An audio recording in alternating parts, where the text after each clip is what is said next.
नमस्कार दोस्तों, JM electrical channel पर आपका स्वागत है। दोस्तों, आज के इस वीडियो में हम बात करेंगे कि फ्यूज़ को हमेशा फेज़ वायर के साथ ही क्यों लगाते हैं, या कि ऐसे दूसरी कंडीशन कहें तो फ्यूज़ को न्यूट्रल के साथ क्यों नहीं लगाते। इस बारे में दोस्तों आज के इस वीडियो में हम बात करेंगे।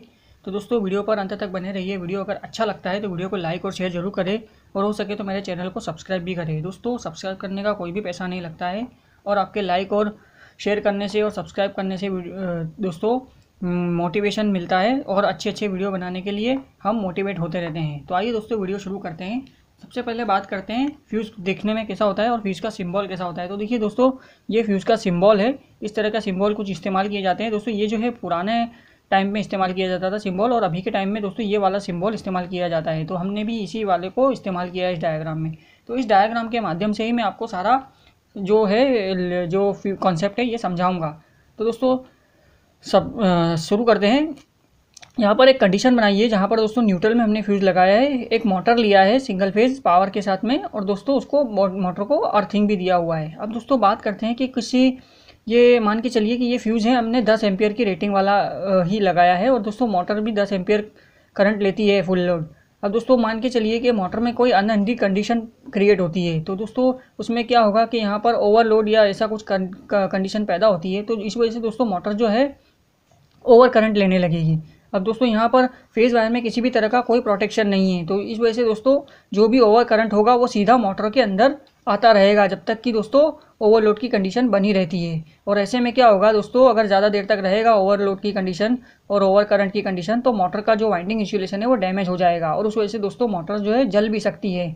और दोस्तों जब जल जाएगी मोटर तो क्या होगा दोस्तों, यहाँ पर एक तरह का शॉर्ट सर्किट होगा, और उसके बाद में फेज़ और न्यूट्रल जो है आपस में एक हो जाएंगे, और उसकी वजह से दोस्तों न्यूट्रल का फ्यूज़ उड़ जाएगा। अब दोस्तों फ्यूज़ उड़ जाने के बाद भी क्या होगा दोस्तों, यहाँ पर अगर मोटर जल गई तो भी मोटर के अंदर एक तरह का पावर सप्लाई बना हुआ है, क्योंकि यहाँ पर फेज़ डायरेक्ट मोटर को मिल रहा है।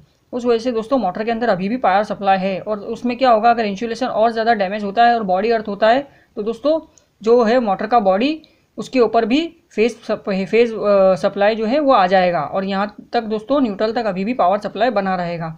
और अगर मोटर को अर्थ किया हुआ है तो दोस्तों मोटर की बॉडी को अर्थिंग की वजह से दोस्तों फेज़ और अर्थ के बीच में भी एक शॉर्ट सर्किट हो जाएगा, और उसकी वजह से दोस्तों एक और शॉर्ट सर्किट होगा और एक्सीडेंट होगा इसके अंदर, मोटर के अंदर। और मान के चलिए दोस्तों अगर मोटर के अंदर अर्थिंग नहीं दिया हुआ है तो क्या होगा कि मोटर की बॉडी पर अभी भी फेज़ सप्लाई है, क्योंकि यहाँ पर कोई भी तरह का प्रोटेक्शन नहीं है।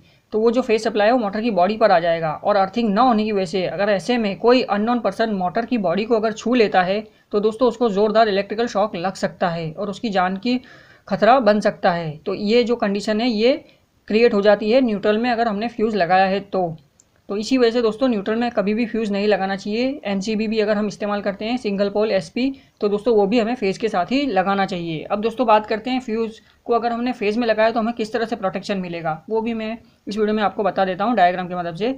तो देखिए दोस्तों, हमने कंडीशन जो डायग्राम है उसमें थोड़ा सा चेंज किया है। वहाँ पर फ्यूज़ को न्यूट्रल की जगह दोस्तों हमने फेज़ में लगाया है। देखिए दोस्तों यहाँ पर बाकी सारा जो है सेम रखा है, मोटर भी है और अर्थिंग भी है। अब दोस्तों यहाँ पर क्या होगा कि सेम मान के चलिए 10 एम्पियर का ही फ्यूज़ है, 10 एम्पियर एफएलसी करंट है मोटर का। अब मानिए यहाँ पर ओवरलोड या ओवर शॉर्ट सर्किट या ऐसी कोई कंडीशन होती है मोटर में, तो यहाँ पर फेज़ में फ्यूज़ लगा हुआ है।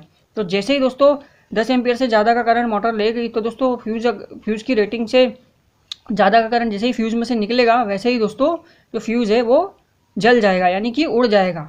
और दोस्तों यह पावर सप्लाई को आगे जाने से रोक देगा, मोटर तक जाने से रोक देगा, यहीं पर रुक जाएगा पावर सप्लाई, और किसी भी तरह का मोटर को कोई भी नुकसान नहीं होने देगा। यही एक फ़ायदा होता है दोस्तों फ्यूज़ को फेज़ में लगाने का।